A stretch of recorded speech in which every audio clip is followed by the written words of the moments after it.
we will now go ahead and get started into the America's Public Forum. Now, again, the America's Public Forum program for the last year that it has existed has been meant to bring the grassroots depolarization workshop-based work of Braver Angels and our community into contact, into communication and conversation with the worlds of academia and journalism and activism and other very professional fields, to get to a spot where serious discussion and serious study of a lot of these issues can come into direct contact and work with our work in bringing Americans together across all of their divides. And so Tim Schaffer has been with us for this whole time, and it remains a wonderful thing to work with him on this. So without further ado, I would like to introduce Dr. Timothy Shaffer of the National Institute for Civil Discourse and of Kansas State University to introduce the speakers and introduce the rest of the event. Tim, off to you. Yeah, great. Thanks, Luke, and thanks to everybody joining tonight. It's a real wonderful opportunity to have these two, and so I'm going to introduce them in just a moment. But I just want to take just a second to acknowledge the fact that this is happening in the context of National Week of Conversation. So if you've been part of that or kind of privy to some of those events that have been occurring for the last number of days, in a significant way, this I think is a complement, although it's a little bit different, the topic at hand, because so much of the National Week of Conversation is really rooted in this idea of people at kind of the grassroots level engaging one another and thinking about the various platforms and ways to do that. The book that we're going to be discussing tonight, The Ubiquitous Presidency, raises, I think, an element of this larger conversation of how do we think about something like political civic conversation. And for us, in this context, thinking about the centrality of the presidency and what it means and how it shapes so many of these other kind of dimensions of our lives. And so really honored to have two colleagues and authors of this new text, which we'll share the link in the chat box if it's not there already, to where you can find this. But Dr. Scacco is an associate professor of communication, so political communication, both of them is kind of where they're coming from at the University of South Florida, studying political communication and media, published extensively in various kind of outlets, and even in preparation of rereading the book again, finding some of the clips from C-SPAN and other places of some of the work that you had done in various locations was really, I think, for me, a highlight of and a reminder of where the perspectives are coming from, which are very informed through various forms of research and scholarship. And Kevin Coe, who is a professor of communication at the University of Utah, has also a very extensive scholarly background and record, and was a co-author of a book called The God Strategy: How Religion Became a Political Weapon in America. So the Ubiquitous Presidency, I think, offers in a significant way a lens into thinking not just this very moment that we find ourselves in, thinking of the presidency and what it's come to mean in our lives, especially through digital communication, thinking about this morning, our current president, President Biden, having a summit with Vladimir Putin. But this idea of the presidency being just about everywhere, right? This ubiquity informing how we've come to experience this office, which has changed over time, but right now has become such an important factor as we think about how we more generally kind of engage with one another and communicate. So tonight is a wonderful chance to hear a bit from the two authors about the book, a little bit of framing, and then we'll have some conversation. And then, as Luke said earlier, we'll really open this up in a significant way to where you all can respond to what's being said, or if there are some themes that really are related here that are appropriate to come in. So without further ado, let me turn it over to, I think Josh, you're going to be yep, fantastic. All right, thank you. Thanks, Tim. Hello, everyone. Good evening or good afternoon, wherever you are out there. I'm looking forward to our conversation tonight and thinking about the ubiquitous presidency and our modern media environment. And I just want to make sure, can you all see my PowerPoint?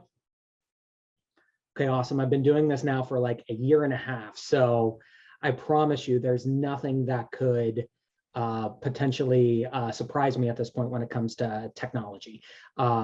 So I am, like I said, very excited to be here tonight, and thinking about some of the topics that hopefully we can have a conversation about. And as Tim said, joined by my colleague at the University of Utah, Dr. Kevin Koh. And we look forward to thinking about a couple of orienting points for our conversation this evening. So the first being the nature of presidential communicative power and what that looks like and what that means. As I'll talk about, and as I think will emerge in our conversation, one of the key components that makes this particular moment interesting in the ways in which the president comes to us and the ways in which we engage with the president in politics is in a lot of ways very different than how the framers of the US Constitution imagined what the president of the United States would do and how the president of the United States would govern. So we're going to talk about the nature of presidential communication power and what that means for us, particularly as individuals who engage with politics and civic life. Second kind of orienting point of our conversation this evening, we'll be thinking about the establishment of the ubiquitous presidency. What makes presidential communication different now compared to what we have seen? And finally, the ubiquitous presidency and democratic governance. We term this in the conclusion of our book, Democratic Possibility. So for this, thinking about the question of accountability. If the president can say pretty much anything, anywhere, who is going to hold the president accountable, and what does accountability look like in the context that we see currently? So in terms of thinking about the American presidency, one of the key kind of, and I'm just going to throw out a really, I think, important kind of phrasing and terminology here for all of us, is this idea of unenumerated power. One of the ways we can kind of very easily think about presidential power is what is listed in the Constitution and what is not listed in the Constitution. Everything that we talk about tonight is not listed in the Constitution. Every practice and norm that the president has adopted, in a lot of ways, is extra constitutional. It exists outside the framework of the Constitution. And you might be thinking to yourself, well, what about, for example, something like the State of the Union address? Yes, the Constitution does say that the president has to give to Congress information on the State of the Union. That State of the Union does not have to be a speech, however. It doesn't have to be the public performance of the presidency in the well of the Congress that we come to expect every year. In fact, up until about 100 years ago, the president delivered a letter or a formal letter to Congress updating the Congress on the State of the Union. So the practice that we think of modern presidential communication of the State of the Union is in and of itself quite recent to American history. So when we are thinking about presidential communication, when we're thinking about presidential communicative power, we are in this zone of essentially unlisted power over things like public leadership and public communication. What that also means for us is in thinking about how do citizens and how do individuals adapt to these circumstances, as well as who holds the president accountable. Ultimately, those accountability measures, in large part, might also exist outside of the Constitution. Now, there would be some more formalized processes related to elections and those types of things that we will talk about. But in general, the ways in which, for example, other political actors might hold the president accountable, you would have to look at particular components of the Constitution to really try to understand, dare we say, shoehorn really some accountability mechanisms for thinking about presidential communication. So because of that, because of this particular moment, what we have is we have this idea of public leadership that emerges, and we're just very briefly want to take you through a very brief kind of historical understanding of where we're at. This notion of presidential public leadership really emerges post-World War I and post-World War II. Again, we are still in about a century of the president engaging in the types of public communication and public leadership behaviors that we have come to see and expect. What this role does is it merges a sort of head of government, meaning the legislative or political role, with a head of state or ceremonial role. And what this conflagration does, what this mixture of roles does, is it ultimately means the president has to act as sort of a prime minister in a traditional parliamentary democracy in terms of helping to manage the political process, but also take on the ceremonial roles that we might expect, for example, in a monarch to do. Ribbon cuttings as like kind of the classic example of thinking about these things. So what we get is, with public leadership, we get a singular chief executive vested with these particular components and role behaviors that ultimately then helps to inform and help us understand really where the president's communication comes from. So the president's communication comes from, at its root, either managing these sorts of ceremonial roles of the presidency or managing these legislative and political roles that we oftentimes see. And so what we get really at the conclusion of World War II is this sort of reorganization of government. And what this reorganization of government does, one of the big things, one of the big results, is it expands the power and reach of the executive branch of the presidency. The defense of the United States, for example, is reorganized in a Department of Defense in terms of national security agencies. So the security state as well as national security issues fall now under the umbrella of the president. So you now have a whole realm of foreign policy where the president has to exercise this sort of public global leadership. That emerges after World War II. You also get, during this time, the president really putting their stamp on the budgetary process in government. And so what this ultimately does is this sort of focus that had existed historically on Congress as the first branch of government. It is Article 1 of the Constitution lays out the legislative branch. It is the branch closest to the people for a particular reason. Founders wanted to vest that sort of power proximity to people with a legislative branch. In turn, and I think this is important for where we go with understanding presidential communication, the founders and the framers of the Constitution wanted to, in a lot of ways, insulate the president from people. So the president was not directly elected. This is where partially we get electoral college issues. But even more importantly, the powers that were designed to check and balance the president were designed to, in a lot of ways, discourage what the framers were concerned with, which was demagoguery. They were concerned about rhetorical excess. They were concerned about a singular leader that would rile the public in this sort of demagogic spectacle. And so because of that, these restrictions, in a lot of ways, they hold for the better part of a century, really a century and a half in the United States.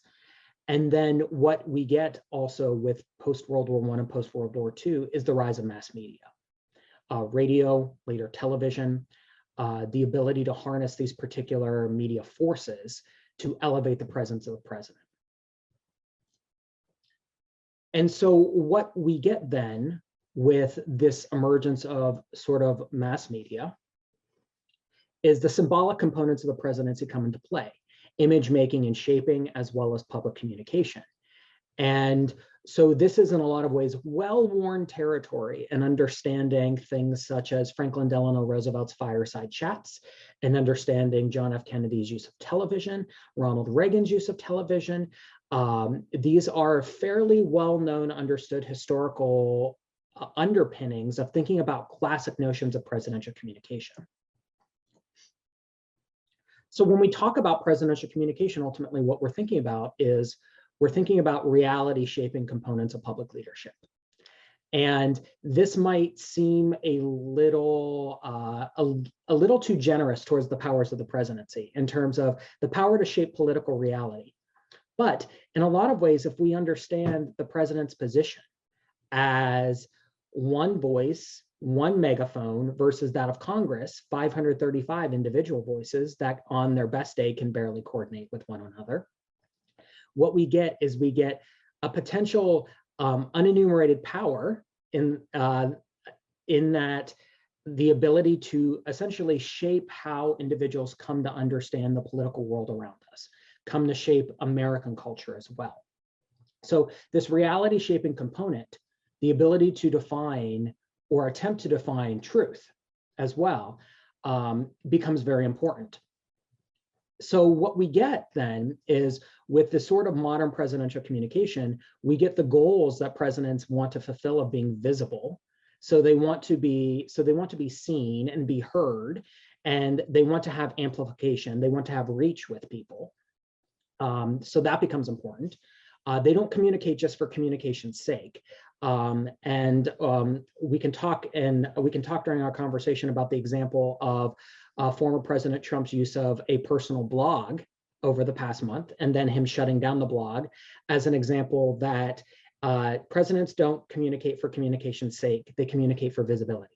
And when they don't get that visibility, they try something else. So visibility is important. Adaptation is important to audiences as well as media technologies. And then finally, control over messaging. In our modern contemporary environment, the president's position on particular issues, or whether it's policy or cultural issues, is constantly challenged. And so message control becomes very important. And so what we trace in the book is we trace in a lot of ways the increase in public statements, speeches post-World War II, that we see presidents now speak more frequently. They also speak in a variety of formats, political and non-political formats. And with the expansion of mass media and second with digital media, presidential communication expands to what we talk about in the book as this sort of ubiquitous presence. And this presence essentially takes into account these long-standing goals of presidential communication: visibility, adaptation, and control, but with renewed context or new context, and thinking about the ways in which the media environment that exists in the United States collides with a diversifying electorate and a diversifying public and what that looks like. And then finally, as well, the challenge to the influence that presidents once exercised when they had sort of the mass media availability to them, the ability to reach a larger percentage of the public all at once, 40, 50, 60 million people in one speech. Now presidents are lucky if they give a major national address and they pull in an audience of 20 million. So what this ultimately means is presidential communication takes on and adapts to these circumstances. And it takes on the characteristics of being more accessible in the types of platforms and formats that you see the president going into, political and non-political. It is much more personalized in that some of the formats that presidents go into are much more intimate, encourage disclosure of particular aspects of the president's life. And then finally, with diversifying audiences, what this ultimately means is that pluralism becomes very important to how the president communicates. And when I talk about pluralism, what I'm talking about is essentially emphasizing group-based discourse. So specifically speaking to groups of individuals, whether these might be historically excluded individuals, whether these might be specifically to, for example, Joe Biden likes to talk about into union workers, so particular trades and types of work. So we see this sort of slicing and dicing of the American public in terms of being able to try to cobble together those sorts of audiences that presidents once had at their disposal, and being able to cobble them together or attempt to cobble them together by speaking to various audiences. So we talk about this some in the book, and we trace, for example, a couple of key markers that I think are important here, and I'm just going to briefly touch on them. The first being in 1994, President Bill Clinton appears on MTV, and he does a town hall style presentation to a group of teenagers and young adults about gun crime.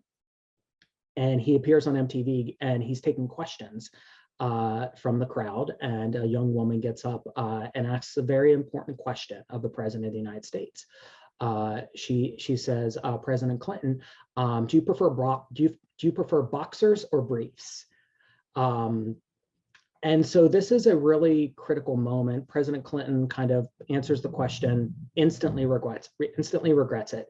But it illustrates in a lot of ways this sort of pull that the president has towards more non-traditional settings, MTV being important for music videos at the time in 1990s, but being pulled in a particular direction. And ultimately, what that means is when presidents venture into non-political formats outside of traditional news settings, outside of the traditional sphere of politics, the types of questions that they get will also expand. And what that ultimately means is this sort of disclosive personalization comes into play here. You see it as well with George W. Bush. When he was in the White House put on Barney cams, which were essentially a sort of video cam that followed the president's dog, Barney, around the White House.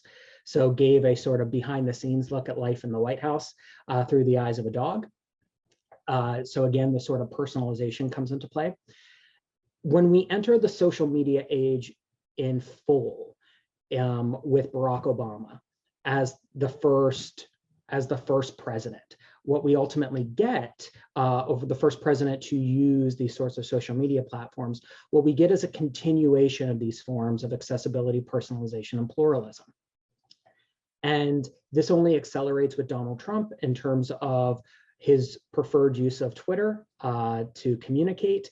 He used Twitter not only to communicate directly to people, but also to set the news agenda, to get quotes in news publications, which is what we saw quite a bit, to vex critics, to praise individuals that were friendly to his administration. And so you see these types of acceleration of these forms of ubiquity into the social media age. And so ultimately what we get with President Biden, and I'm going to then turn it over to Tim here to kind of get us started with questions here in a minute. And this is pulled from 2 days ago, that even a domain like foreign policy, which I briefly mentioned earlier as one of the domains that really opened up quite a bit to the president post-World War II in terms of the powers that were granted to the president legally within the frameworks of the Constitution, what we ultimately get in a setting where the president's meeting with leaders of the G7 is we get this moment where the White House tweets under President Biden's Facebook page a picture of him walking to one of the meetings with the First Lady Jill Biden, saying, "Couldn't imagine a better partner for this journey." So even in the midst of high stakes international diplomacy, there's still messaging going on from the White House that is inherently personal, that talks about these sorts of personalized aspects of the president's life as well. I appreciate your indulgence and attention as we kind of walk through some of these particular aspects of thinking about the ubiquitous presidency. I'm going to turn it back over to Tim to get us started with thinking about some questions. Great, thank you very much. Having read it a couple times, having already talked to you too about this, and there's still more to unpack here, and maybe that's one of the things to start with here a little bit, because in one sense, right, you're both academics, you're writing from the perspective that you are. In one sense, this is a phenomenal text for people who are interested in rhetoric and kind of presidential addresses, especially over a long period of time, not simply just this really recent past. You mentioned this a moment ago, right? Referencing Presidents Obama and Trump. They're a big part of the story, but they're not the only kind of actors in the story, which is maybe where I want to start here is how does this show up? How does this show up for folks who are listening tonight, or here in the future, when they come across this interesting sounding title and you start to explain it, it's about the presidency and how it's changed. How does this get used, or how is it useful to those who are not thinking about it in a narrowly kind of academic way? Why does this serve a purpose, or how does it help someone think about the current state of not just the presidency, but also its impact on all of us?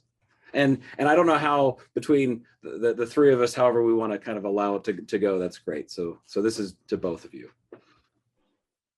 Well, why don't I dive in, since Josh just shared so much, and I want to start by thanking Braver Angels and thanking the NICD for having us and just for creating this kind of space. It's so important to have these kinds of conversations, to reflect on the nature of democracy as it changes, really. And that's a lot of what we do in the book, is not just think about how the presidency has changed, but how it's changing within the context of a shifting democracy. And that's important to think about. But to your question, Tim, I think one way to think about what we do in the book is we're trying to make sense of how the new context that we all experience in different ways shape the presidency and its interaction with the public and its interaction with other major institutional players like the news media. And so it's useful to try to reflect on how a new context, take as an example, pluralism, the increasing pluralism of the United States, a diversifying electorate, the broader discussions that we've had around things like Black Lives Matter over the past year and a half, how those new contexts, as they unfold, shape the political sphere, shape the presidency, and then shape our relationships to those things. And so that's really one way that the average person can dive into the kind of work that Josh and I have been doing for the last 5 years, is to think of it at that level. It's an explainer for the changing nature of our relationship, our, meaning citizens, relationship to democracy. And these norms that change, they do end up having a variety of consequences for all of us. I mean, we don't need to dive right into the most extreme examples that we've had just in the past half a year even. But certainly, I think any of us, if we thought about the past few years, we could think about situations where something that occurred felt very unfamiliar. It's not something we've associated with American democracy in our lifetime. Some of that unfamiliarity probably makes more sense when we try to situate it within these changing contexts like pluralism, like accessibility, personalization, how those things change around us and our response to them might help us make sense of some of those moments. So one of the things that you write about in the very beginning of the book is noting, and this is kind of an origin story bit about this, is that this was not, well maybe let me hear you tell it, right? Because this was not only written in this way of a very recent past, but in fact its origins, and there was an earlier article that you wrote with the same title that kind of comes into form here, predates in many ways kind of the Trump presidency especially. So can you say a little bit about that and why this was an interesting kind of question, the role of the presidency as it relates to communication, especially as it's changed over time, right? As you've highlighted, right? We're in some ways we can only almost exclusively think about this through the lens of social media right now, just because that's everywhere and kind of all consuming in so many ways. But as was mentioned a bit ago, right, when we talk about radio and fireside chats and talk about these kind of mile markers, right, over the last century, almost really, that have guided how we think about this idea of this position of amazing influence and power, utilizing at that time the most kind of cutting edge ways of disseminating information and capitalizing on that. So can you say a little bit about why this was even kind of an interesting topic to explore to begin with? Yeah, why don't I start, and Josh, feel free to dive in. It's interesting, this book, and really the line of research that Josh and I have engaged in for about 5 years together, was born out of frustration, truly. So when we first started talking about studying the presidency together, we just had a conversation at a conference that was really about our increasing sense that the way scholars were approaching the study of the presidency was inconsistent with the new realities of the presidency. And it felt like we were trying to shoehorn these changes into old understandings of the presidency. And so there was a lot of great scholarship that came out in the 1980s on the presidency, a lot of foundational books. Samuel Cornell, a political scientist, wrote Going Public in that era. You have Jeffrey Tullis writes the Rhetorical Presidency. So you have some of these really important works, and they were really useful in explaining the presidency as it existed at that time.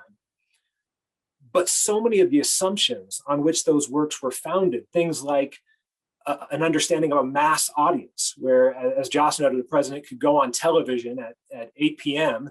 Eastern and expect to get 60 million viewers.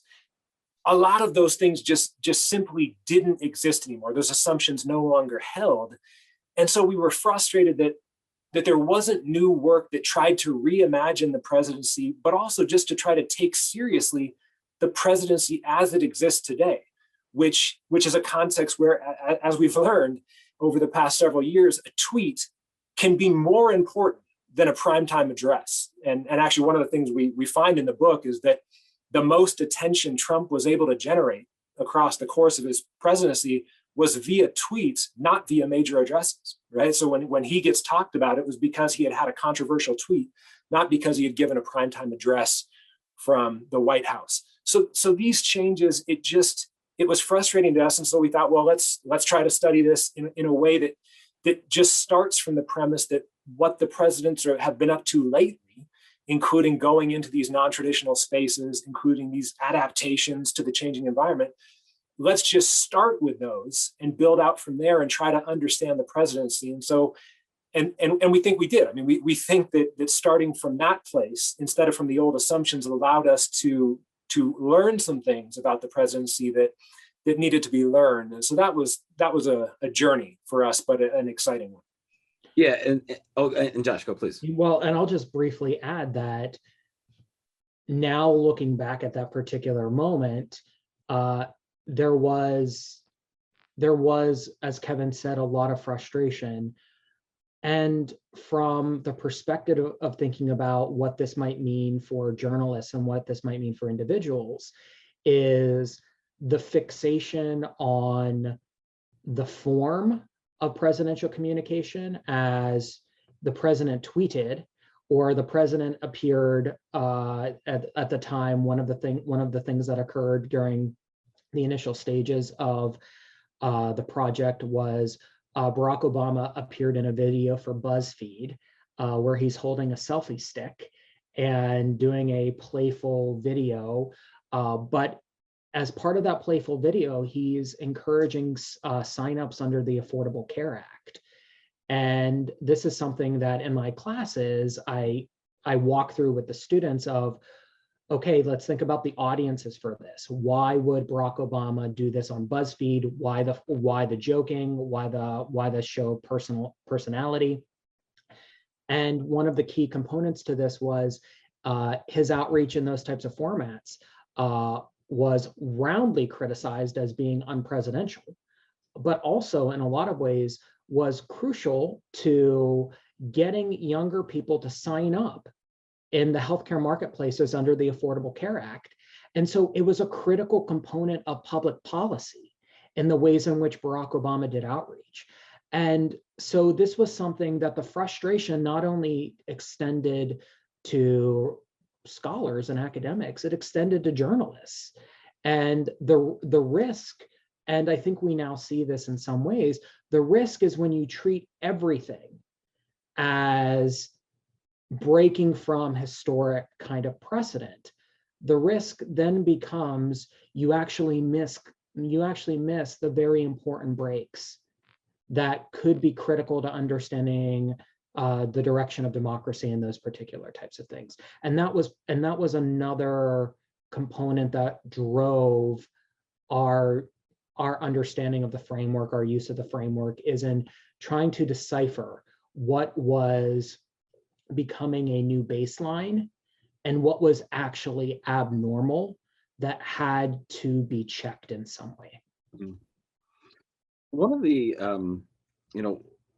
one of the things that I can't see everybody here tonight, so I don't want to make too many assumptions, but I feel pretty confident saying we've got some representation of different kind of demographics and particularly ages. And what I want to ask here is actually, I think, related a little bit to this, because as you're talking about, thanks for representing the categories here, Luke. But thinking about one term here would be kind of gatekeepers, right? When we think about media and communication in a kind of a classic sense, I mean, it was being mentioned a moment ago, right? Primetime addresses taking over literally the preferred shows that you're going to watch on the weeknight. All of a sudden, here is this very presidential. There's the podium. I mean, all this stuff, right? The visual rhetoric, not just the kind of things that get said, are all really significant and powerful. But when we think about this over a course of time, and this is part of your book too, is there's the social media, the kind of tweets and things that are of I think centrality right now in so many ways, as you highlighted. And I think your methods that you use in the book are really good about kind of demonstrating this. And so that's a thing to maybe peel out here in a little bit. But how does this come to play, and what are the impacts as you've kind of come to research and understand the transformations that happen over time, to where we don't have kind of the big three, for example. We don't have the places where people are convening. So it's not simply the presidential address, but it's also the way that it's immediately interpreted, right, by either the pundits, right? If you're watching PBS NewsHour or Fox or MSNBC or Choose, I mean, literally, right, the kind of explosion of kind of the niche media consumption that we have. How does that come into play, or how did that shape your thinking about this presidency that's ever present, but is interpreted through kind of these filters of sorts that have a potential impact on what that presidential communication might mean?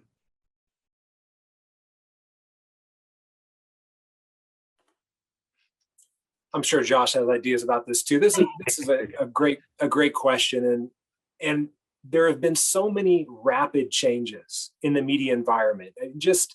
You think about even just the past 2 decades, the media environment now feels almost entirely different to what we had entering, say, the Obama presidency, or wrapping up the George W. Bush presidency. And a large part of it, as you point out, Tim, is the ability of not just presidents, but especially presidents and other prominent politicians to directly access segments of the public without the traditional filtering process, which, in the world of communication, as you said, we often call gatekeeping, right? Where there were these major media powers which really narrowed and shaped the political leaders' communication as it would then reach the audience. It was filtered through that. And what we have now is the capacity for a president to reach key segments, especially of supporters, directly via something like social media. But then also this constant punditry and feedback and circulation that takes a variety of unusual form. And one of the things that Josh and I spend a little time on in the Trump chapter of the book is how Trump had all this power of a kind via Twitter. So he could shape the news agenda, he could reach key supporters, he could get messages that would have not spread very far in a traditional media environment. He could get them spread in a matter of 24 hours to a larger total viewership than we would have imagined in even a mass media era, these kinds of things. But what also happened is there was the ability for immediate critique and appropriation. So taking that message, retweeting it with commentary. And so you have all these possibilities that begin to emerge. And one of the traditional goals of presidential communication, as Josh pointed out, is control. You want to control the information environment. And what we're finding is not exactly that presidents have less control, because of all this new circulation and these new forms of critique and spread and so forth. But that they have to, and maybe we have to as well, think about control differently, what it means for a president to shape the information environment is no longer maybe just giving a speech and having that speech receive positive feedback, but having the president shape the actual language that's used to talk about a policy. So we call this echoing. And we track on Twitter how in the context of the healthcare debates for both Obama and Trump, there was a form of control that was exerted just in the terms that a president could talk about healthcare in specific terms. And then those were the terms that would show up in the tweets of news media and the tweets of citizens. With Trump, it was a somewhat more direct relationship to citizens, whereas Obama had a more traditional via the media to the citizenry. But all of these new forms of control are still powerful. They just look different in this era where gatekeeping doesn't function the way it once did. Yeah, I think that we can also think about this as in this sort of understanding of politics as, and I don't like these sorts of game frames and strategy frames, but we also do in a lot of ways think about politics as these particular components.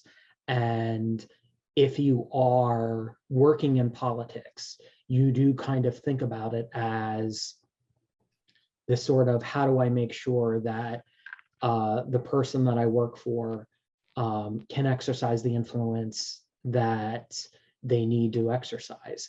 And one of the ways that the president can exercise political influence is sort of on the territory of thinking about the information environment broadly. And again, not mentioned in the Constitution at all, but in thinking about the ways that the president shapes not only just what is said, but also how it's said, the coarseness of discourse as well. Becomes critically important as well to then thinking about what would be kind of the reverberations. And these are important because we see this in terms of, and we document this in the book, we see this in terms of, for example, concerns about rise in hate crimes or rise in, for example, domestic terrorism. And so we see this sort of secondary kind of effect, this sort of reverberation effect of the broader kind of information environment that the president shapes in the actions that people take. And this is something that I think is critically important in terms of the stage of democracy where we're at, or the moment where we're at, which is we have individuals who engaged in essentially what the Klein Center and this is kind of a specific example that occurs after we write the book, but we have individuals who engaged in what the Klein Center at the University of Illinois at Urbana-Champaign, who classifies these types of events, like January 6th, as the Klein Center essentially calls it a failed dissident coup. And so if we think about these particular types of events, and not only that, but then the justifications in the court filings to understand these sorts of secondary discourses and these reverb effects of echoing, but then echoing leading to some type of action. We have individuals who are currently in jail awaiting trial that are essentially putting in their briefs, their legal briefs, that they engaged in these actions because they thought that they were acting on behalf of the president. They thought that they were acting on behalf of a democracy under threat. And so what you see is you see discourse disguised as political participation.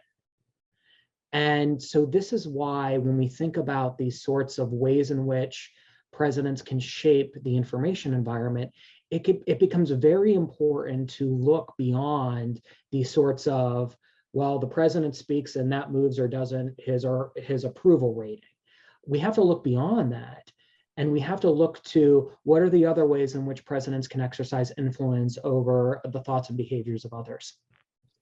So No, thank you for as much explanation there as you offered. We have I think I have one more question, and then we're going to go to the Q&A. So I see one hand ready to go. So hang on to that hand for just a few more minutes, and then we'll jump to it. And then for others to be thinking about some questions and things.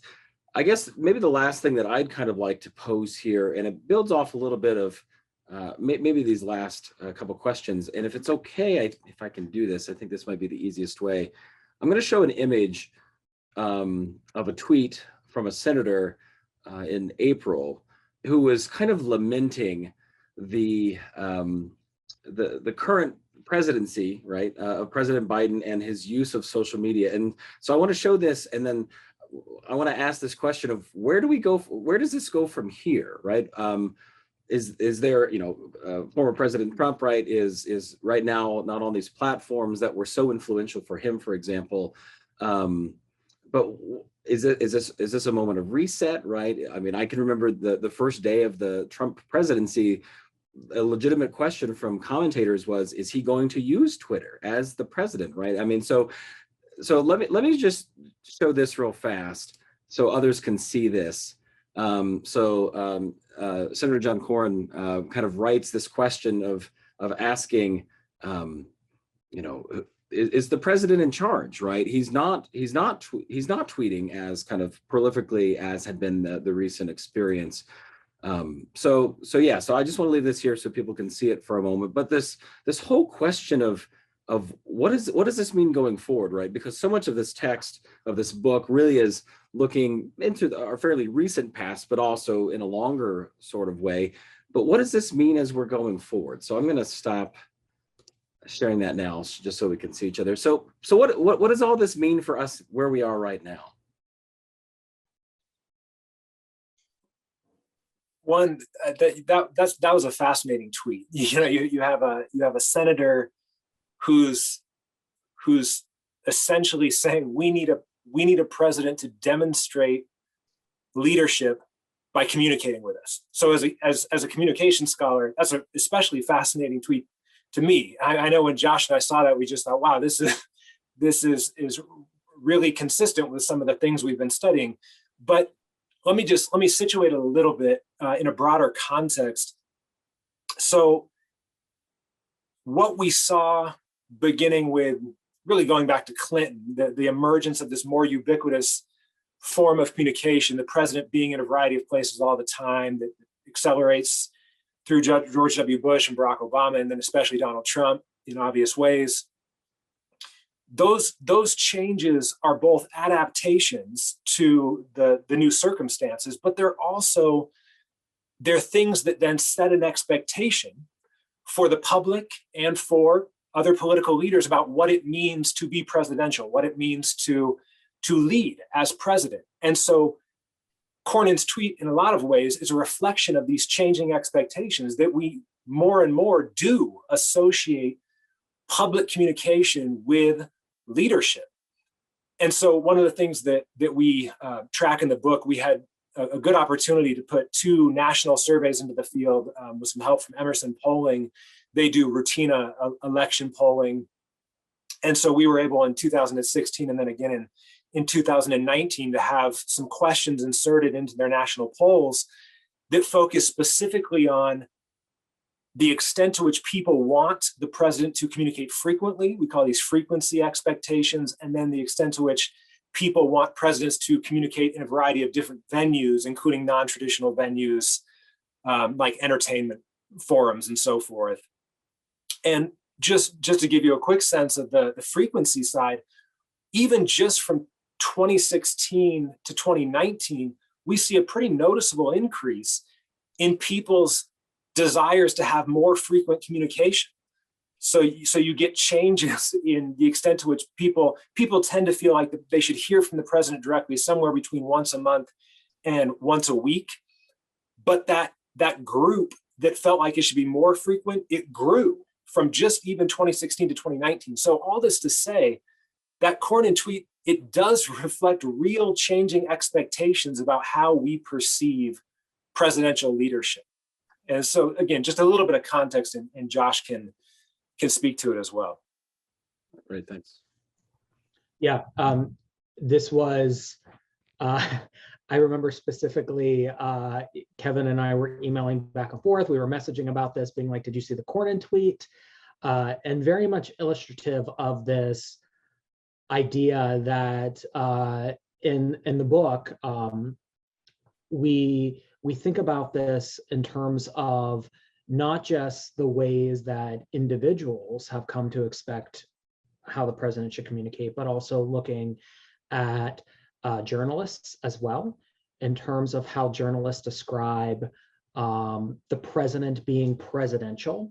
And one of the things that we track in the book, for example, is that over time, what we see is that the sort of notion of presidentialness gets tied, particularly among journalists, to these moments when the president is giving a public speech. And so it's not just, for example, engaging in the signing of legislation, but these sorts of presidential moments become tests of, did the president pass this given the speech that they just gave? And so we see this happening sort of at kind of a elite level, and and sort of like this journalist, and the Cornyn tweet illustrates the political class level as well. We see this as well happening with individuals. So ultimately what this means is, to kind of communication researchers and to political science researchers, this would indicate that we are seeing this sort of normative change happening with these sorts of frequency norms. And these are some of the things we're continuing to track as well going forward. But that's exactly, and that's one of the other things that I think is really important here, is that presidents are shaped by the circumstances of their office. So we have to remember a couple of key components about Joe Biden here, which is, first, he was Barack Obama's vice president. So these sorts of strategies, these sorts of communication strategies that Barack Obama inaugurates on social and digital media are not foreign to Joe Biden. Joe Biden appears in a lot of the communication, the digital communication that Barack Obama's White House puts out. That said, Joe Biden was also socialized at a time in politics where presidents spoke a lot less. And so what you're seeing in some ways in the first couple of months is you're seeing kind of the sort of the long training, the political training that Joe Biden has had communicatively in politics, bumping up against these new kind of emergent norms that he just began to get socialized to in the Obama White House. And so you're seeing the sort of negotiation of where the president deems himself to be comfortable. And this is partly, if you look and you see, for example, the strategic ways in which, when the president travels somewhere, many times he's often filmed at an ice cream shop, getting ice cream. Again, emphasis on the personal. You see oftentimes he's traveling in some of these pictures or some of these B-roll with family as well. So you see these sorts of ubiquitous elements that are coming into play with Joe Biden. So what the White House is trying to figure out is what formats make the president seem authentic. Yeah. And for Donald Trump, that was very easy to see that he was very authentic on Twitter. And so the Biden White House is trying to figure that out as well. Well, thank you for engaging in some discussion here with me. And this is our moment when we're going to start to broaden this out. So if you've got some ability to use the hand raising feature, would be fantastic. If for whatever reason you don't have the ability to use your audio, you can use the chat box, and we can get it that way. That would be fantastic. Thanks for that. So Jim has been patiently waiting with that hand raised here for a little while. So maybe we'll start there, and then we'll go to Rita. So Jim, please unmute yourself and go ahead and ask your question. Okay, I'd like to start with just sharing a little bit of a historical perspective that I had not ever really thought about until I heard some of the comments that they made. I'm probably on the upper end of the audience. I'm a contemporary of both Biden and Trump. I'm 74 years old. and I was always on the debate team, and started in junior high and high school and then college, graduated from college in 68, got my master's. My major, by the way, was speech, rhetoric, and the old rhetoric and public address. You're with the right crowd here tonight. Then you're with three communication professors. But what I remember is that one of the magazines that was published at the time was called Vital Speeches of the Day. And I haven't thought about that in years, but I bet that thing is no longer published. And I don't know, but it just goes to show what the transition that the first Josh, I guess, talked about early, about somewhere in the 80s or 90s, we begin to transition away from the speeches to all these other kinds of media. But I hadn't thought about Vital Speeches of the Day in forever. My question is this. As the presentation was being made, and by the title Ubiquitous, my first thought is that this was a way of saying that the presidency is becoming more powerful, and part of that was true because the statement was made that after World War II, especially, the president started getting more and more power, and then there was a statement made about how do we hold the president accountable. So I thought the thrust of this was about the president's becoming more powerful. Now, some of the things they've said later kind of softened that a little bit. But what I would argue in a way is, just as the presidency is becoming more ubiquitous, so has the Congress, or so have individual Congress people. Nancy Pelosi, Dick Schumer, Mitch McConnell, Marjorie Taylor Greene, or whatever her name is. And so it seems to me that the new ways that we have to communicate, I didn't hear that much about congressmen and senators back in the 60s and 70s when I was really into this stuff on the debate team. I sure do now.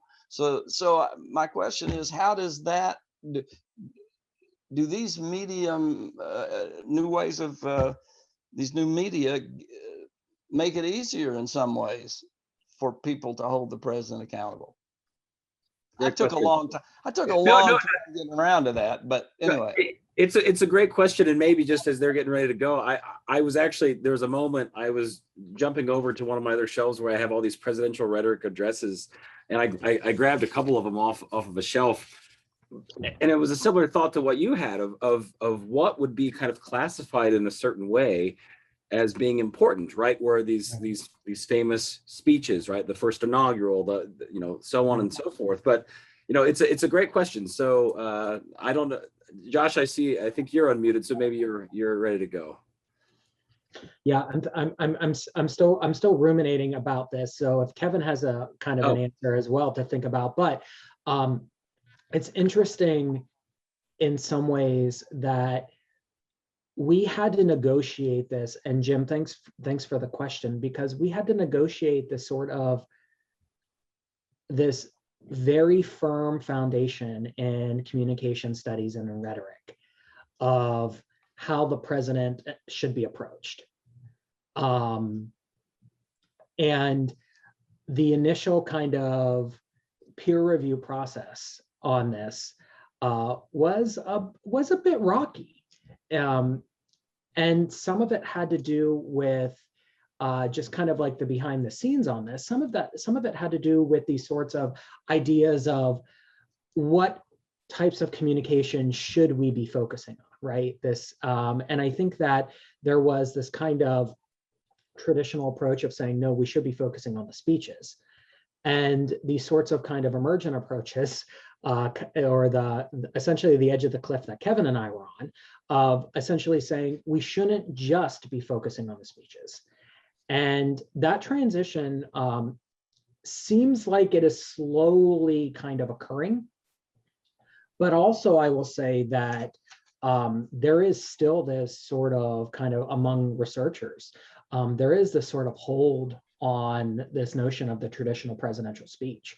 I'll get called by journalists for, comment for news stories about you kind of like major addresses and things. And like one of the first questions will be, what do you think this will do on the president's approval rating? And it's like, it's frustrating because it's a classic question, a classic kind of exploration of presidential speech effects. But at the same time, one of the things that is a truism in American politics currently is a polarized political environment ultimately means that the president's approval rating is not going to be as responsive as it once was to these particular types of events. And so that question illustrates kind of the need to get beyond kind of the traditional context that presidents communicated in and thinking about the present circumstances. So that's kind of my immediate reaction to thinking about, and you said it's, because I had not heard of this, you said it was vital speeches of the day, right? Yes.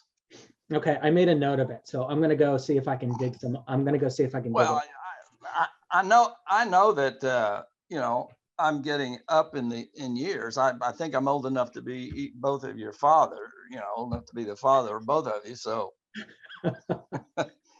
but No, I will absolutely look for it. Because I was so used to looking at that, it just triggered that memory, and it just helped me realize the point you made about that transition that occurred somewhere around 80 or 90.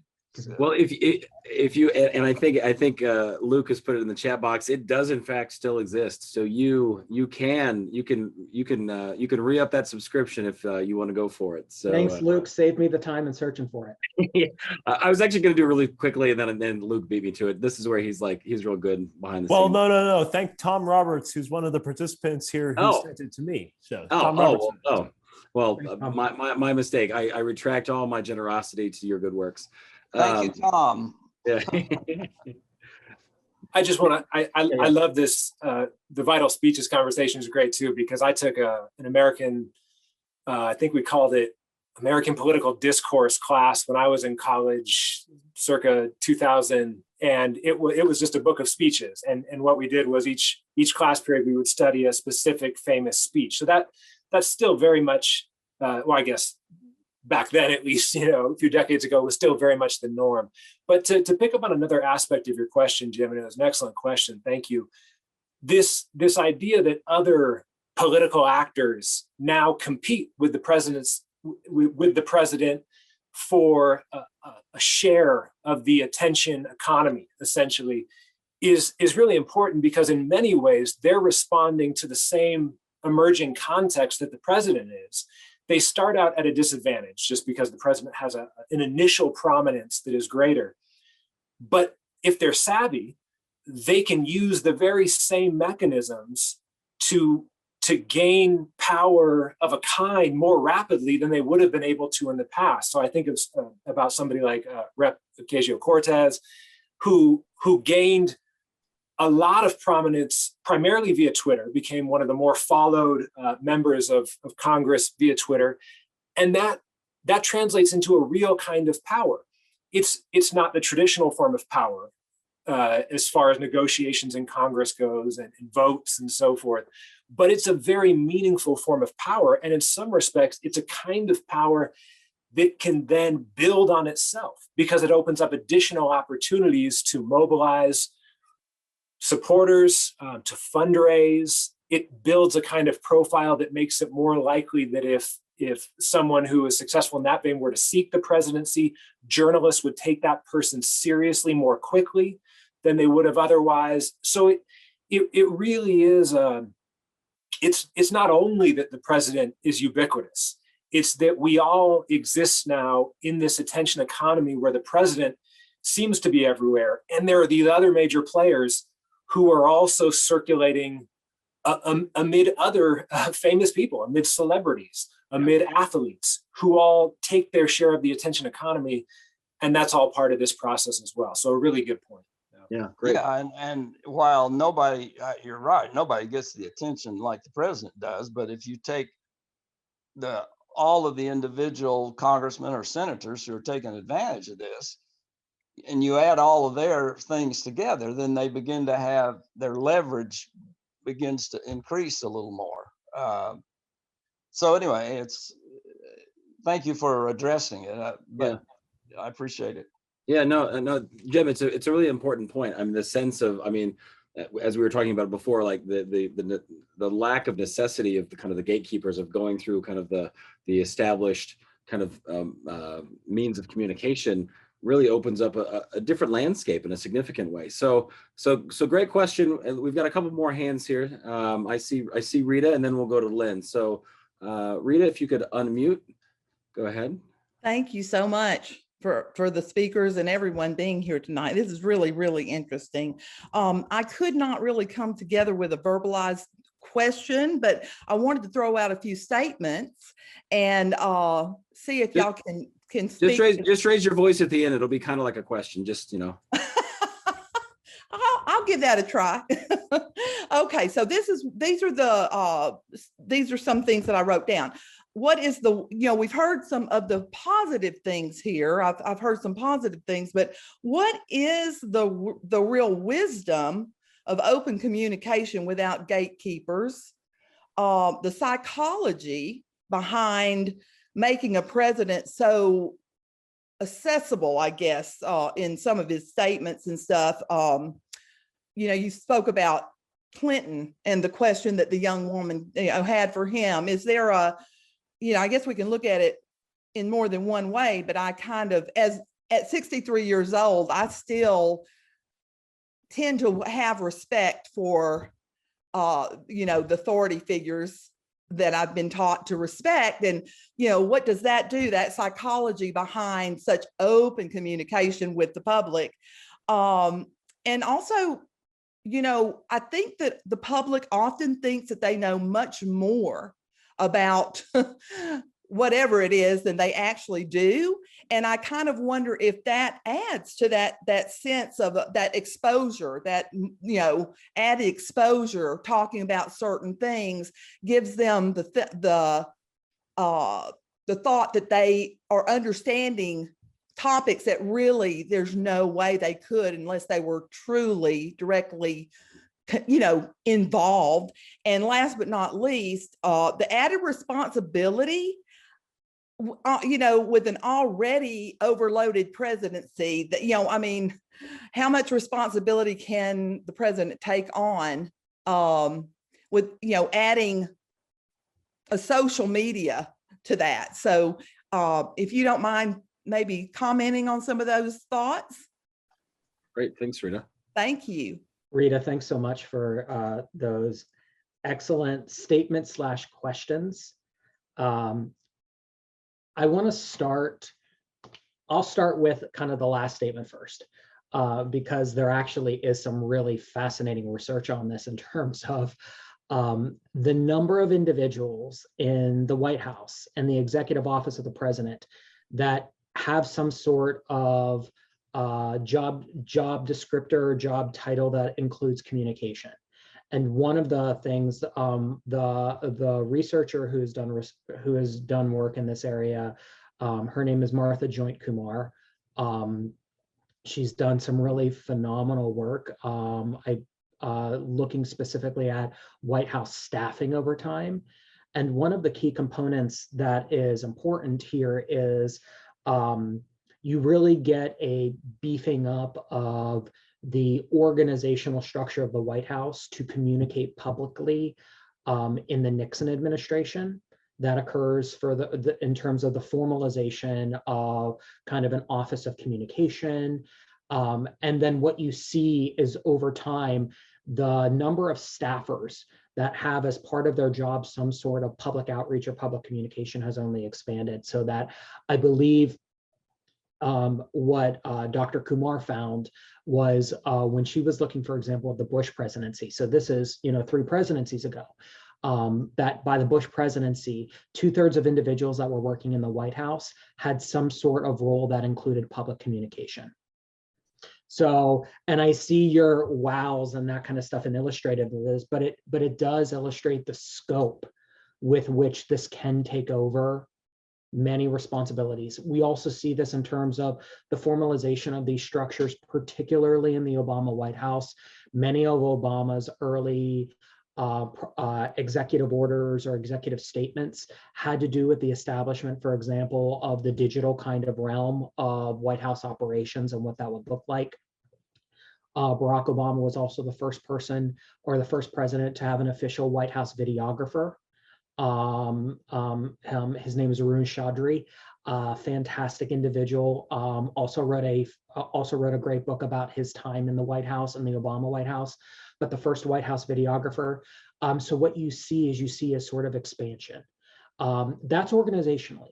But what we also see in a lot of ways is the president publicly relying on the cabinet much more, publicly relying on the vice president, relying on members of the president's family even, and the cabinet to distribute messages, to amplify messages of the president over time. So you're right, the president can't do all of this. Absolutely can't do all of it. So what you see is the president increasingly leaning on not only the organizational staff, but also you see the figures in the administration to kind of also distribute messages. Interesting. Thank you. That's very interesting. Kevin? I'll pick up on another piece of your comments, Rita, and thanks for those thoughts. So you mentioned the problematic potential for some of these trends, and that is something we get into in the book. A lot of this has some negative possibilities. Let me pick up on one example and relate it then a little more generally. So Josh mentioned when Bill Clinton goes on this MTV forum to talk about gun violence, and he's asked boxers or briefs, and he laughs. But when he laughs and then he answers, and then he immediately says, I can't believe she just did that. And he's still laughing, but it's also, he's recognizing the norm violation, right? He's recognizing that we aren't used to interacting with presidents so informally, okay? So as that becomes more of a norm, the informal relationship we appear to have with presidents, because we see them everywhere. They're on ESPN and they're on late night comedy shows having a laugh. Well, that informality then, it also potentially leads in more serious moments to something that we might point to and say, that's not a funny norm violation, that's a dangerous norm violation. So just one example that comes to mind, think about Barack Obama early in his presidency. He's giving a speech to a joint session of Congress, and Congressman Joe Wilson stands up and says, "You lie." I guess I should forget if he stands, but he yells, "You lie." And Obama stops and he has to respond. He said, "No, that's true." But just that moment, and it was a startling moment. So the norm violation is still clear, but you do wonder if something about the increasing informality of the relationship that people feel with the president facilitates a moment like that, where the norm violation then feels much less democratic, more anti-democratic in a lot of ways. So at any rate, just to highlight one way that some of these trends might point to some problematic outcomes. Well, and I appreciate that, because I understand that at my age, I live in a different world now. My norms were a certain thing. This generation, I have grandchildren that are up to 15 years old. And, there's a lot that I don't necessarily want to embrace, but it's here. So that is really an interesting, so I appreciate your comments. Thank you so much. Yeah, thanks, Rita. Lynn, get your hand raised there. Well, I'm wondering how this relates to a recent book by Yuval Levin, A Time to Build. He talks about things that seem a bit related to this, where he's saying that our institutions have kind of degraded because the people in the institutions, be they congressmen, or the president, or journalists, or academics, are often more involved in what he calls performance rather than conforming to the institution they belong to, or more performative than formative roles in the institution. And if you're familiar with that book, perhaps you could comment on that. Yeah, I'm not, Len, thanks for actually bringing that up. I've written that down. You said, who's the author again? I'm not familiar. So Yuval Levin, thank you. Yuval, Yuval Levin, Thank you. And it's time to build, you said? a time to build. Thank you. Yeah, I absolutely want to check it out because I do think it illustrates at least kind of the central thesis has been a concern, I think, for many researchers looking at democratic backsliding of this question about the extent to which are the institutions as designed performing as we might expect they would. And so this is, I think, something that for me as a communication researcher, I really like to get, I love to get this thought and this kind of question or comment about this sort of, is the performative nature of this, is this public communication kind of a lower form of something, a lower form of leadership or whatever? And as a communication researcher,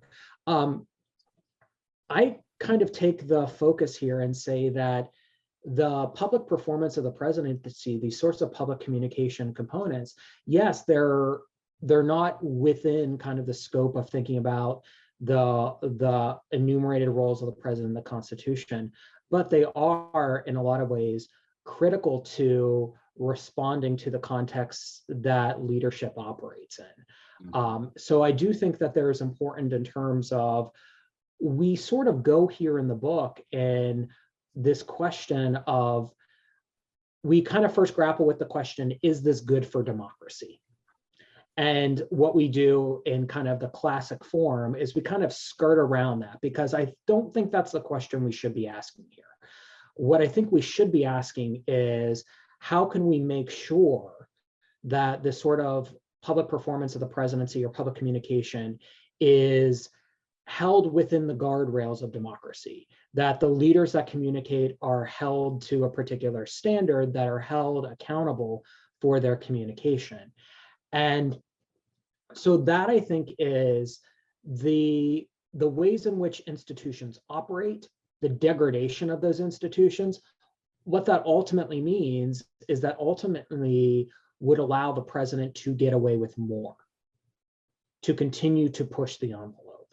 And so that, I think, is something critically important here, which is, we've known for decades, really, that news coverage of the president outstrips that of Congress. We know that the focus on the president is very much kind of, it emerges in the 1950s and 60s in terms of studies that political scientists do of children, where they find that children as young as like first and second grade see the president as a father figure. So not only do we have their importance of like the centrality of the president at a young age, but also the sorts of establishment of gendered norms of the presidency that start at a very young age. And so what we get, I think, is this sort of important focus of not just how presidential communication can be made more small d democratic, but also how can other institutions function in a healthy manner to make sure that presidential communication is held to account. Yeah. Thanks, Len, for that question. I'll just add one additional thought briefly, since you raised the issue of institutions, and I think, and the people within those institutions. And I think whenever institutions come up and we're talking about democracy, we have to think about news media and journalism as so central. And I would just say it's become pretty clear from my perspective that the commercial news system as it has existed in the US for, let's just say, since the mid 20th century, as it's evolved, it's not well prepared right now for these rapid changes we've seen in the political sphere. It's relying on, in many ways, in the same way that I mentioned, scholars have been relying on old understandings of the presidency, and that made it hard to really understand the changes. I think a lot of journalists, well-intentioned journalists, because they're working within very real constraints of a commercial system that's becoming less viable, just even economically, less viable, many layoffs as we know over the past few years and so forth. It's clear that we're going to have to, as a society, rethink how we structure the news system to make sure it can still adequately serve democracy, to make sure that it can provide a rich, accurate information environment amid all these new forces, amid foreign agents operating as trolls on social media, amid the very real financial constraints, amid new ownership models, amid a political system where there's not clear accountability often for just outright lying. And so all of these changes have happened very quickly. And so when we think about how to move forward and make sure, as Josh said, that the president, for example, is operating within the guardrails of democracy, and that institutional actors are holding the president accountable for public communication and the public performance of the presidency, journalists will be so central to that process. And really, they'll need our support, not just in pure financial terms. Like if you're lucky enough to still have a good local newspaper like we do here in Salt Lake City, where I'm located, the Salt Lake Tribune is a wonderful local newspaper that takes the work of journalism very seriously, and they've recently shifted to a nonprofit model. So if you're lucky enough to have that, support it, actually contribute, read it. But even beyond that, we'll have to be willing to reimagine what it means to have a functioning news media system in this moment. I'll plug the work of Professor Victor Picard at the Annenberg School for Communication at the University of Pennsylvania, who's really at the leading edge of thinking about how we can manage this genuine crisis in journalism, how we can come to a more sustainable model of journalism that is equipped to deal with these rapid changes. I see Luke's got a hand, so he's going to ask a question. But before he does, just to insert a little bit here, because there's a thread of some of the questions and comments, and I think the responses that take me to literally one of my favorite banged up books that sits on my desk all the time, by Russell Hanson, called The Democratic Imagination in America. And there's this one line that just keeps ringing in the back of my head as we're talking about it tonight. It's the very beginning, where he writes, "When ideas about democracy change, so do the practices of democracy." And I come back to that all the time for a bunch of reasons. But tonight, this whole discussion about the transformations that are happening, right? And then what the implications are a really significant thing to be thinking about of where do we go, right? I mean, as we were talking about earlier, kind of the testing of waters of sorts of a president who has been, interesting generationally in a certain place, positionally, not just now, but in the Obama administration, right, serving as VP, so a certain proximity to someone who was really quite savvy, right, in a way that it's a striking thing to think about. President Bush didn't have this means of communication, and seemingly didn't really want it either. I mean, the sense of time also is a factor here, but like how this just then becomes the norm, especially when we start to think about younger people. Like this is what it means to be the president, right? So the reaction, Kevin, as you were talking about it, of Bill Clinton, because I made a note. It was one of the things I was going to ask earlier about, is this kind of shift that happens when you reference Clinton, this kind of noticeable shift. He's like, "Oh my gosh, can you believe that occurred?" Whereas I don't want to make some sweeping statement, but that sense of kind of the egregious act that might have just happened doesn't register in the same ways for maybe younger people who've only experienced it as such, and increasingly as such. So thanks for letting me kind of insert a little bit there. It wasn't a question, so I'm going to follow Rita on this mode of just saying some stuff. But Luke, I think you've got a question if you want to jump in there. Yeah, thanks, Tim, and Josh and Kevin. Thank you for just bringing this your particular modes of analysis into this important nexus of things. My question is about the comparative power of the presidency amid all these changes in media. Jim brought up earlier that it's not just the president who has become ubiquitous. In a lot of ways, other power players and political celebrities of sorts have gotten ubiquitous as well via the same channels. But I wanted to note as well that a lot of people have noticed, I mean, people were writing about the Imperial Presidency back in the 1970s. People were worried about the ascendancy of presidential power during the 1930s and 1940s with Franklin Roosevelt. Even 30 years before that, Theodore Roosevelt and Woodrow Wilson were widely thought of as revolutionary presidents in their own time too, in terms of expanding the power of the presidency.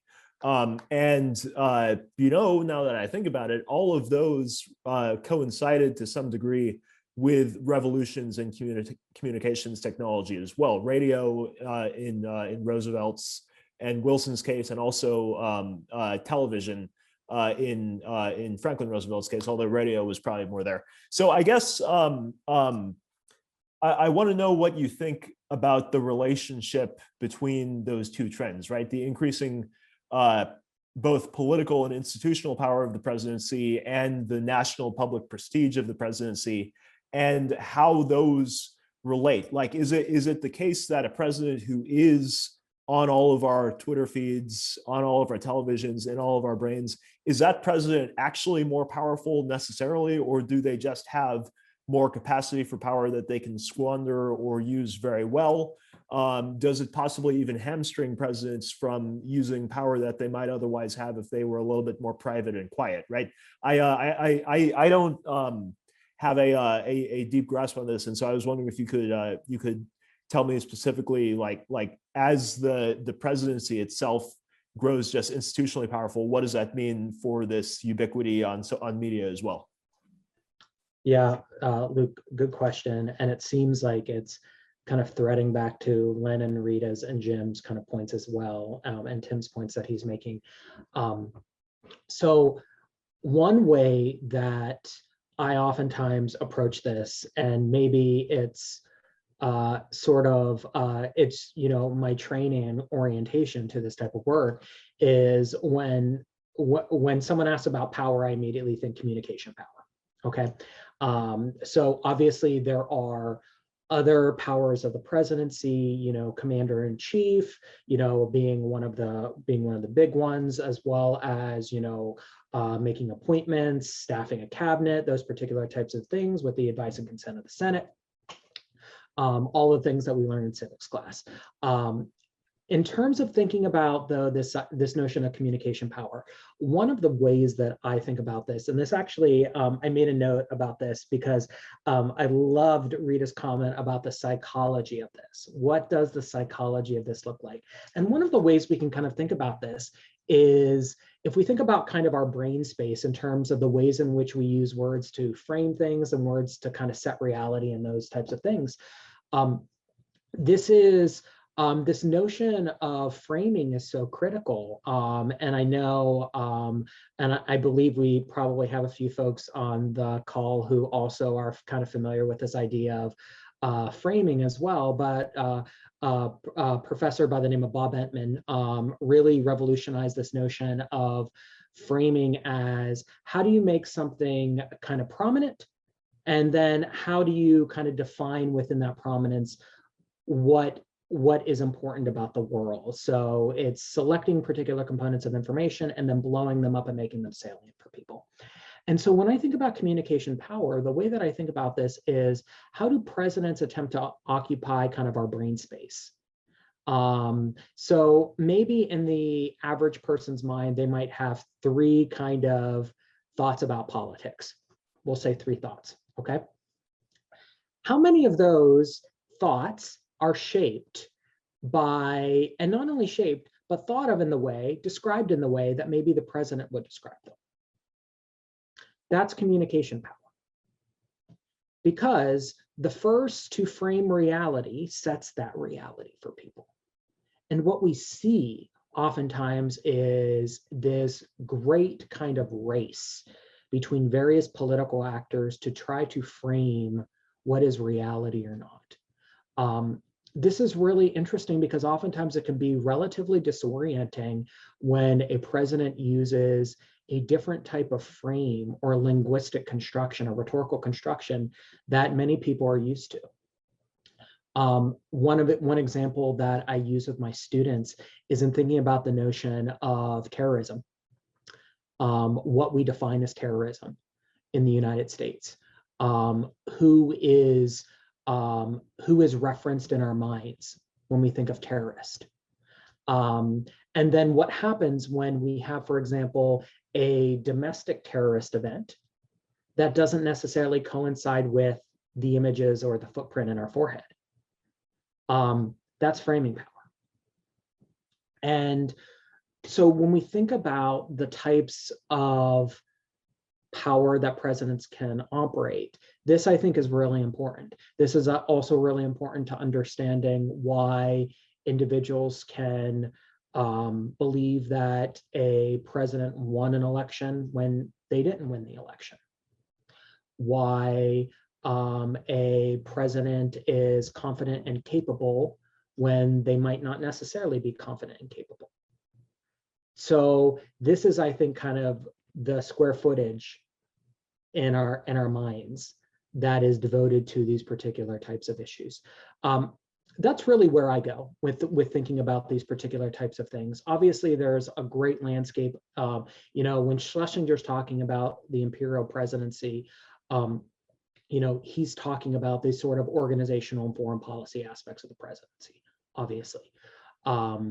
Where we're kind of shifting the ground here is in thinking about how the president sets the words and images in our brains. And then how does that manifest in the ways we talk about politics, the ways we act on our politics?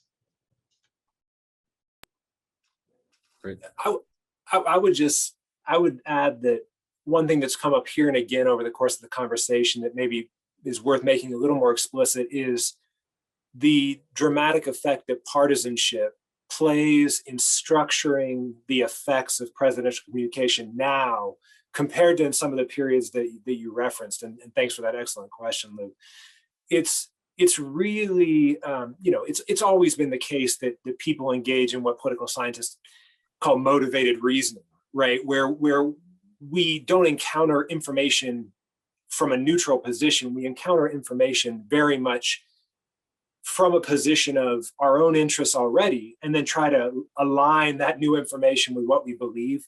But partisanship today has become such a heightened factor. There's an excellent book by Liliana Mason on this, and many other excellent works. But the gist of a lot of this is, whenever we think about what it means for a president to communicate in a way that's trying to persuade, in the most general sense of the term, you have to just take into account that that's going to run up against very ardent partisanship that will probably not be movable, right? It probably won't be movable in that moment. It probably won't be movable over a span of a 4-year term. It probably won't be movable in that person's lifetime, because the context in which they've now come to experience politics is such a partisan context.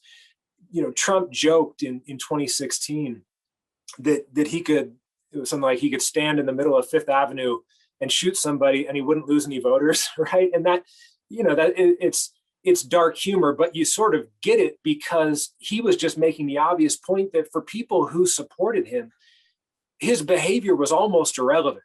They supported the kind of bigger idea of the Trump image. And it wasn't going to matter much if some ill act came out in the news media or if he was critiqued for this and that, because they were just committed. So when we think about older eras and the opportunities for persuasion that presidents had, I think we'd have to say there were greater opportunities for what we would conceive of as traditional persuasion, where maybe somebody didn't have a lot of information, the president provides some new information, and that person moves their attitude on that issue noticeably in a relatively short period of time. Very little of that is probably going to happen now, but the kinds of effects that can happen are also very concrete and important. I mean, one example is President Trump several times over the course of his presidency tweeted about a company, and that stock price of the company altered immediately in a very dramatic way, where people were losing sums of money potentially, or gaining sums of money if they bought at the right time. And that's another kind of presidential communication effect, right? It has nothing to do with persuasion. It has to do with the information environment in which the president exerts a very meaningful, direct form of control. And in doing so, there's an outcome. And so we should be attending to those kinds of outcomes too, not just to traditional persuasion, which might be more limited now. And I'll just briefly jump in as well and say that one of the interesting things, and we're continuing to kind of look at this in our research, is the extent to which, even though partisanship will shape the resultant attitudes and behaviors that people kind of express, that doesn't necessarily stop individuals who oppose the president from adopting the president's language. And that is the framing battle initially, because if even the opposition is adopting the president's language, the president is exerting power over opposition forces. And that, I think, is something that we see potential evidence of, not only in the book, but elsewhere. And it's something that we should kind of keep a close eye on, that this strategic kind of framing battle can oftentimes, yes, it's filtered through partisanship. At the level of language and adoption, though, we oftentimes see the opposition include the president's messaging in the ways in which they critique the president. So Josh, Kevin, I appreciate that framing, and this is all helpful. I wanted to just make a quick mention too. I'm conservative. I grew up conservative. My personal education throughout college and after college was largely within conservative magazine world and conservative thought. And so I had always previously been like very knee-jerk against epistemology as a thing worth talking about in politics. Politics is about objective truth, right?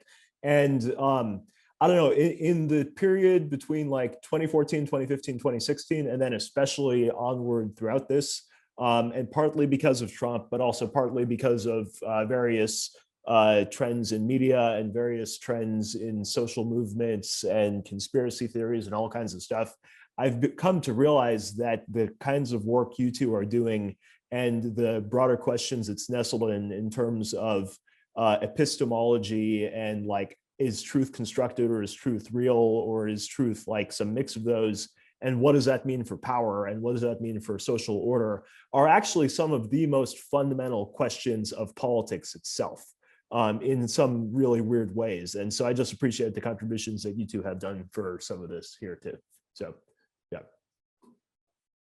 Thank you. Epistemology for the win. I know Luke and I talk about it all the time. That's one of my favorite words. But it's so important. And so I see a couple more hands. So I want to do a quick check here. We were planning on going just a little bit longer. The two hands that are raised are folks who have already kind of said some things, which is fine. But if there's anybody who hasn't posed any questions, and if you want to make sure you kind of get in here, our window is diminishing as the sun goes down. Depending on where you are, the sun might already be down. But it's way gone here. Way gone. Oh, see, this is being in Kansas. We got that sun for a long time. No, and there's no hills to screw it up either, so it's just sun. So Jim, I think you're Jim, and then Lynn, and maybe a compactness here if that's possible too. I have a couple of questions. One is pretty easy, or I think it's quick and easy. At one point, one of the two of you all said, I can't remember which one, that there were studies done back in the 50s and 60s, I think, that far back, that said that little children looked at the president as almost like a father figure. And I believe it. I kind of did. I remember, but one of the biggest things I remember is John Kennedy's inaugural address. That and Martin Luther King's I Have a Dream speech are cornerstones for me. But I question whether that would still be true today. And I am wondering if there's any research out there, if anybody else has done that, because to me, it seems like we have so many fragmented ways of people getting into space that I just wonder if that's true. Which leads me to the second question, and that is, one of the things that the internet can be a wonderful tool, but I think one of the biggest disadvantages from the internet is that it is, in my judgment, has been one of the primary reasons that has led to the extreme polarization. Because back when I was growing up, we didn't have the internet, obviously. And I think what the internet has done is that it has enabled the extremists and the crazies on both sides to find each other. If you didn't have the internet before, and there's 4 or 5 dozen of you, and the place I grew up was Oklahoma or Indiana or any state, how the heck would you find each other? Now you post a website, and the next thing you know, people from all over the country can find it. And it is the people on the extremes that seem to make the most noise. And so to me, that has been, I'm not going to say it's the only cause, but I think it's been a significant contributor. So my question is, how does a president or a congressman or a senator, how can we use these media to try to find the middle again, to influence us in a way that that can help pull us back to being willing to speak and listen to one another? Thanks, Jim.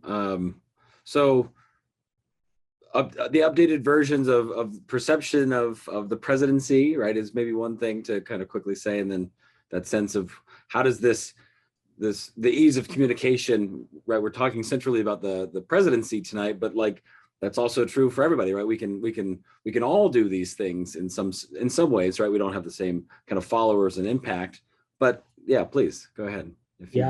I'll briefly take kind of the first thought about this notion of like political socialization, right? And one of the people who's doing some phenomenal work in this space is Dr. Diana Owen at Georgetown University, one of my mentors. She also blurbed our book.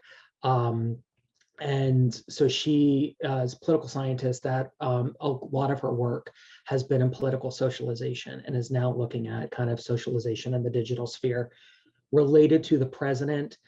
That work kind of went out of fashion. And so it was dropped in the 70s and 80s. It just wasn't something that was necessarily done anymore. The political scientist who did that work in the 50s and 60s, his name is Fred Greenstein. And so he was one of the individuals who was looking at those types of socializing forces and things, but it's something that we have to look at. And it's something that I've talked about with Diana Owen. Kevin and I have talked about it as well. An entire kind of research career could be based on this.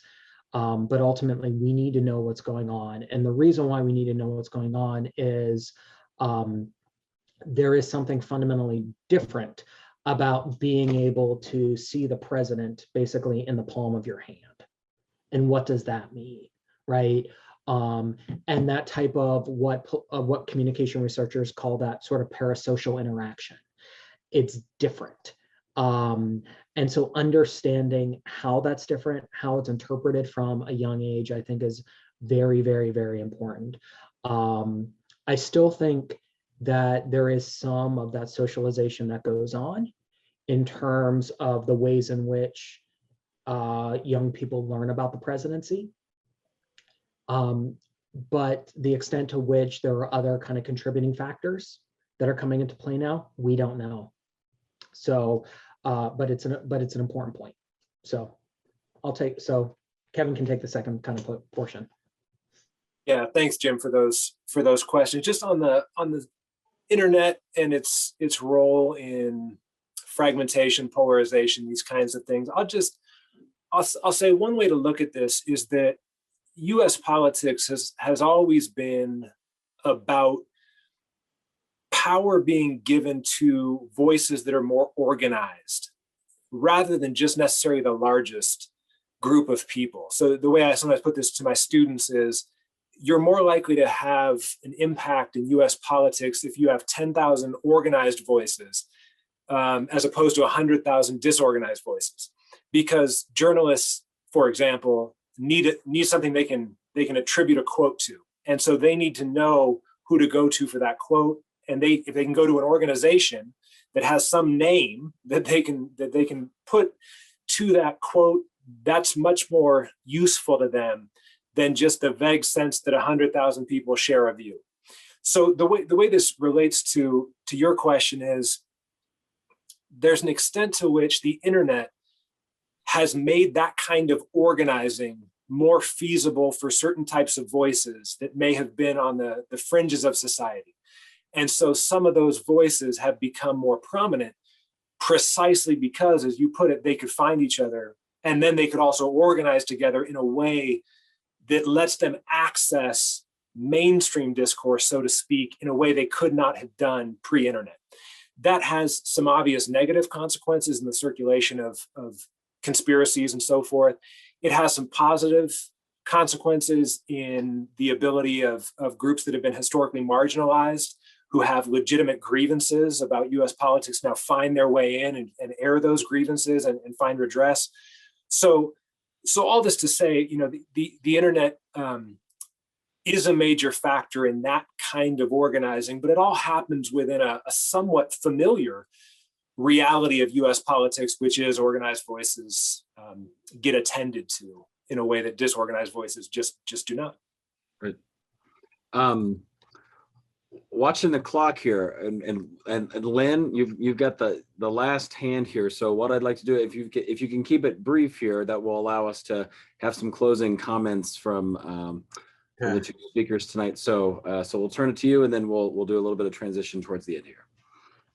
Yeah, I don't know what you could do with this in the amount of time you have, but I'm not a political scientist. I'm a research psychologist, and I've always been really struck by how people's opinions change. I don't know if persuasion is the word, maybe on a non-rational level, in conformity with their party leadership of the time. I'm old enough. I've seen, people go, parties go back and forth. I mean, it was, NAFTA was a Republican idea, but, then Clinton is the one who got it through, and it's been now associated.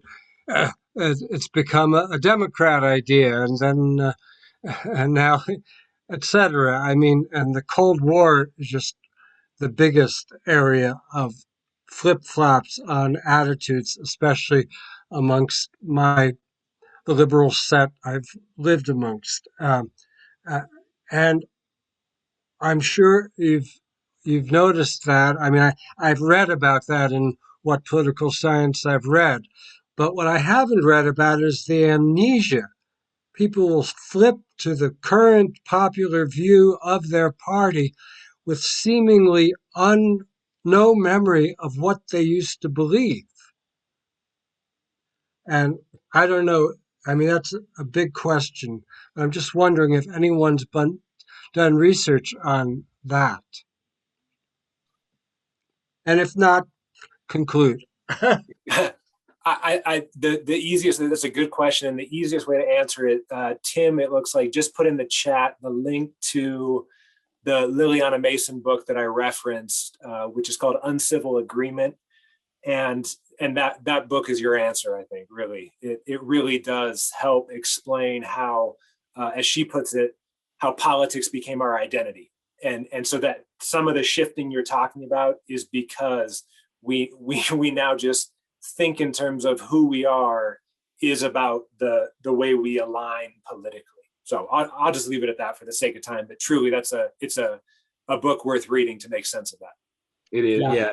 Go ahead, please, Josh. Yeah. I'll just briefly add that I think we have to, and I know this kind of is more of a debate for political science, so I'm happy to hand it over to my political science colleagues of thinking about this sort of notion of the rational actor and what does that mean. And I think in many ways, part of what is held back, kind of researchers' assumptions, is that people people act rationally in politics, and what does that look like? But also, I think it's important to think about what they might be acting rationally about. So even if you're within a rational actor paradigm, oftentimes political scientists would say, well, they're going to act rationally on economic issues, right? And what I think kind of this emergence of this sort of core group of individuals talking about identity is that it might not necessarily just be on economics. It might be people acting rationally what they believe is best for their identity and what aspects of their identity are made salient at that particular time. And that, I think, is critical to understanding, as Kevin said, kind of current state of where we're at. Partly because if we think about identity as this sort of what people have top of mind of who they are and what they believe because of who they are, when they're going into the voting booth or when they're making political decisions, that might override other traditional concerns that many in the political class have kind of occupied themselves on about how voters make decisions. Yeah. Thank you.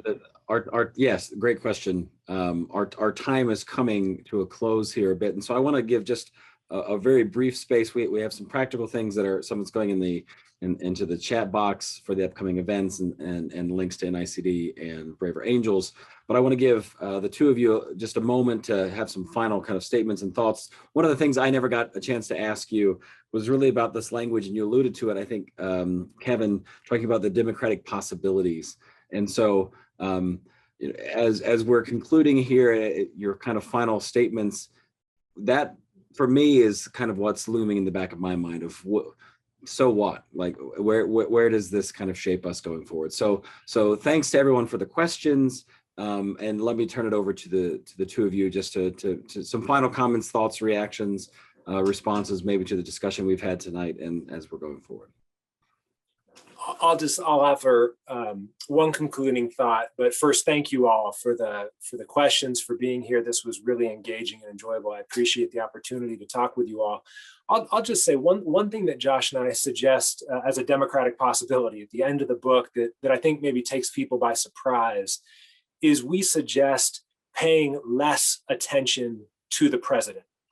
And that it runs counter to how we often think about the need for civic participation. We want to be good citizens. We want to engage. And so we're not suggesting that you engage less. We operate on the assumption that people are doing the level of engagement they're able to do in a given moment. But we would just say, if you reallocate some of that attention away from the president per se to other important political actors, maybe local politics, which often get ignored, particularly as local media go away, it's harder to follow local politics. But if you shift away a little bit, what it does is it makes you use your power as a kind of citizen consumer in the attention economy. It makes you use it wisely, because journalists follow your lead in a lot of respects. So if they anticipate that they can write an article about a controversial presidential tweet, and that's the one you click on, and you're also on Twitter retweeting it, then that'll continue to happen. But if you take some of that energy and you refocus it, then it changes the reward system for that kind of behavior in journalism, for that kind of citizen behavior about I want to retweet this controversial thing the president said. And it probably gets us to a place where there's a little more utility in some of the conversations we have about politics broadly defined. So at any rate, I'll leave it at that. I'm sure Josh has some thoughts as well. Just to echo Kevin, in terms of thinking about this idea of democratic possibility, this notion of ubiquitous outreach isn't in itself good or bad for democracy or democratic governance. We have to be thinking about not just the president who occupies the office, because that is critically important to understanding the ways in which communicative power are wielded, much as other forms of presidential power are wielded. But we also have to be thinking of, and Kevin just illustrated, one of the agents in a broader kind of accountability network. Individuals and citizens are part of that. Congress and the judiciary are part of that. The press and journalists are part of that. And yes, tech platforms are indeed part of that. All of these entities and individuals form a web that will ultimately be successful or not in keeping presidential communication within the confines of democratic outreach and democratic governance. And that is something that we see in the January votes in Congress on impeachment related to the president's words. The first time in US history that the president's words get a vote on impeachment in the United States Senate, not the first time in the US House, that was 1868, but the first time that precedent is established, that presidential words are subject to an impeachable offense. And so these are the types of accountability mechanisms that will be important, because when we begin to understand the scope of unenumerated communicative power, we begin to see that there has to be agents at the table to be able to make sure that presidential outreach, public leadership is held to the standards of democratic governance. So I just want to close by, thanking Braver Angels, thanking the National Institute for Civil Discourse and putting this on as part of our National Week of Conversation, as part of American's Public Forum. So thank you all very much for your questions and engagement tonight. Yeah, no, truly thank you to the two of you, and to the questions and comments that came earlier. Just to say, as we're kind of wrapping up here, NICD and Braver Angels started America's Public Forum. It was really almost a year ago, and Braver Angels has really carried it on in a significant way, and NICD is really proud to partner with them. The links are in the chat box to both organizations. As was mentioned a moment ago, this is the National Week of Conversation, and so there are wonderful things happening right now. NICD, one of the things that we're really encouraging people to take a look at is our Engaging Differences work, and so it's complementary to some of the things we've been talking about. How do we interact with one another in a more kind of productive and constructive way? And let me pass it to Luke here just to say a bit about Braver Angels and some of the APF work, and then we will bid you adieu. Well, first off, everybody who does jazz hands, let's give a quick round of jazz hands to our speakers for bringing us an enlightening conversation tonight, and a round of jazz hands for our MC, Tim Shaffer, for helping guide us through all this. If my two staff were still here, they both had to go to take care of matters, but my two Zoom event managers, Elizabeth and Dennis, they deserve a round of jazz hands too. So thank you all for being here with us tonight. If you like what you see, if you find this conversation interesting and want to participate in more of them, just be aware that we will be doing these roughly every Wednesday night moving forward, including at least one with the National Institute for Civil Discourse every month, and possibly more, we'll see. And we are also increasingly doing some of these on Fridays with a magazine called American Purpose. So stay in tune for those. You'll see in the chat that there's there are links to 4 of these coming up in the next month. One with George Packer and Bill Galston on this coming Friday. That's the first one. One with Lexi Hudson and Bill Crystal talking about the work of Gertrude Himmelfarb, a fascinating woman in history writing, and that will be next week, a week from tonight. Then we also have our own John Wood Jr. interviewing Coleman Hughes and Rakeem Brooks on issues in Black America nowadays. And then in about a month, a little less than a month, I will be interviewing our president, David Blankenhorn, on some issues related to Braver Angels' thinking on some of these things too. So we have lots of stuff coming on, and the events are just going to keep piling up. So just keep following Braver Angels' work to get a look at those. Again, we'll be doing more of them with NICD. And I just want to appeal to everybody here. Right now, we're in the National Week of Conversation. And in some senses, this is just a microcosm of what we should be doing all the time. We at Braver Angels and our friends at the National Institute for Civil Discourse have a conviction that a lot of the change that America needs really starts with us. really starts with us as citizens, really starts with the habits of how we treat each other and how we think about ourselves and our fellow citizens and the great issues that American democracy has faced in all time and faces in our time. And so we reach out our hands to you to keep joining us on this work as we do it. You're welcome to join us as a follower. You're even welcome to join us as a member. You're even welcome to join us as a volunteer. Because we couldn't do this kind of stuff if it weren't for the dedicated activism and passion of people who work to bring these events here. So I started off as a volunteer myself, and if I weren't doing this as staff, I would still probably be doing it as a volunteer, actually. It's just a lot of fun, and I appreciate the opportunity to do it every day. So with that, thank you all for joining us this evening. I look forward to seeing you on many more America's Public Forums. Have a wonderful evening, and let's march forth to build a house united. Have a wonderful night, everyone. Well, everybody.